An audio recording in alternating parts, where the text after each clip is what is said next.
you have to have the capacity to reason this way. There's no way around it. You want to be attorneys. So to be an attorney means you have to have a capacity to reason a certain way. I don't really think there's anything fancy about it, but it goes to, again, what folks said during that hour together. It's the capacity to see what's not there. That's what it is.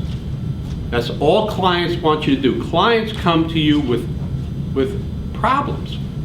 You have to resolve the problems, but that process through which you resolve problems is the capacity to see what your client doesn't see, the ability to see what's not there.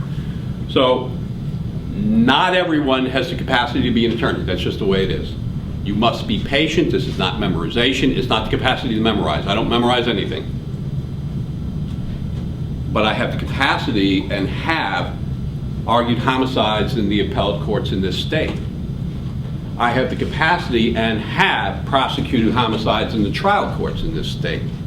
I also have a 2.68 GPA from Lehman College. So this capacity, you've got to find it within yourself, and you're not going to find it within yourself by doing what you did in college. It's not the way you found it. And once you have it, you have it the rest of your life. But it's more than that. You're going to end up competing with people kind of like me. Meaning, we love what we do. We are driven to what we do, and we do not play for ties. So you have to, within yourself, create the habit of being willing to work really, really, really hard over a sustained period of time. This is not college. You don't have to have a willingness to get through college. You simply have to occupy physical space. So if you come in here and you occupy physical space but do not apply yourself, there's nothing I can do. You are accustomed to sitting in a room, occupying physical space, and then moving up. You have little moving up ceremonies. So you'll go from a freshman to a sophomore, from a sophomore to a junior, from a junior to a senior, and who in God's name does that not happen to?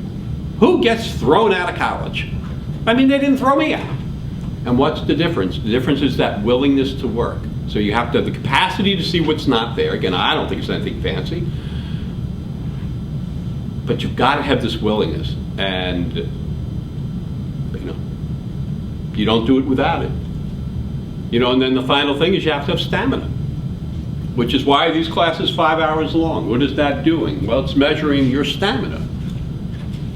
That you can be willing, but if you're just physically incapable, emotionally incapable. Have you ever heard somebody say,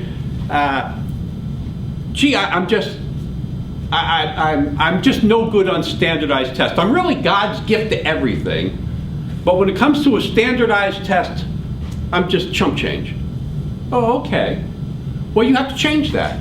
Now, you want to be attorneys, right? So your chump change on standardized tests, it all depends on what the word standardized means, but what do you think the multi-state is, which is half of the bar exam? You think the multi-state might be referred to as a standardized test?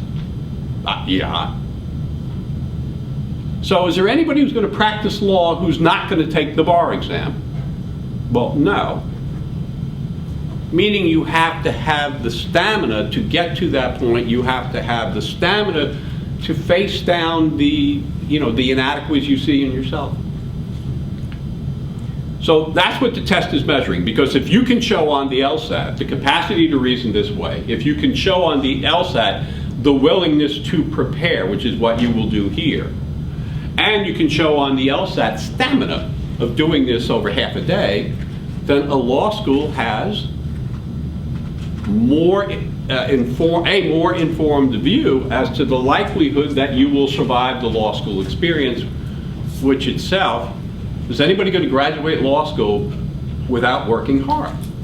Is anybody going to graduate law school without stamina?